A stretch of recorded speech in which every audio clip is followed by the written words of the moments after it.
Welcome, मैं हूं Rihan Yunus. The reporters view में आपका स्वागत है।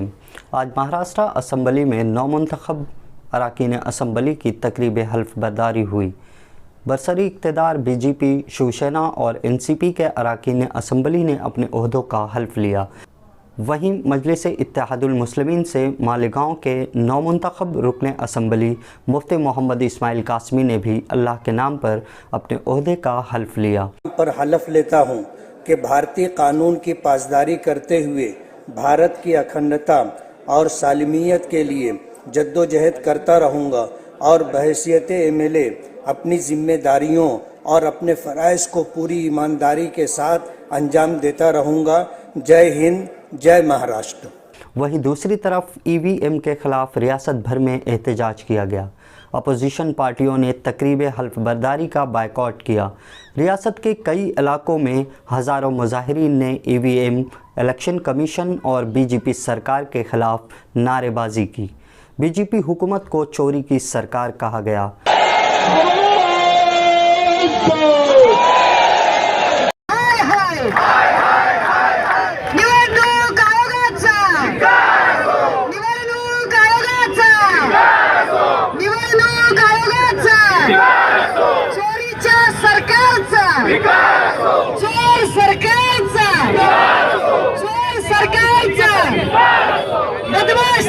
महाराष्ट्र प्रदेश कांग्रेस के सदर नाना पटोले ने कहा, मौजूदा सरकार ने अवाम को धोखा दिया है। ये चोरी की सरकार है, इसलिए हम अपने ओहदे का हल्फ ना लेने का फैसला किया है। नहीं लग रहा कि सरकार हमारे वोटों से आई है और इससे लोग जनभावना जो है, जो मार्कंडवाड़ी में जो शुरू हुई, वो पूरे महाराष्ट्र की भावना है।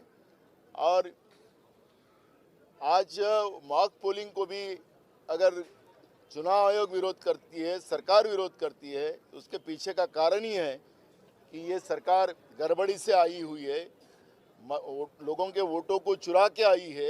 ये साबित करती है। सरकार ने भूमिका लेना चाहिए।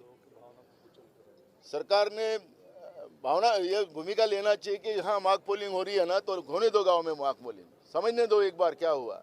ये सरकार का काम था, लेकिन सरकार पुलिस के माध्यम से उनके बूथ कैप्चरिंग कर रही है, जब रेगुलर चुनाव में चुनाव से बूथ कैप्चरिंग किया जा रहा है।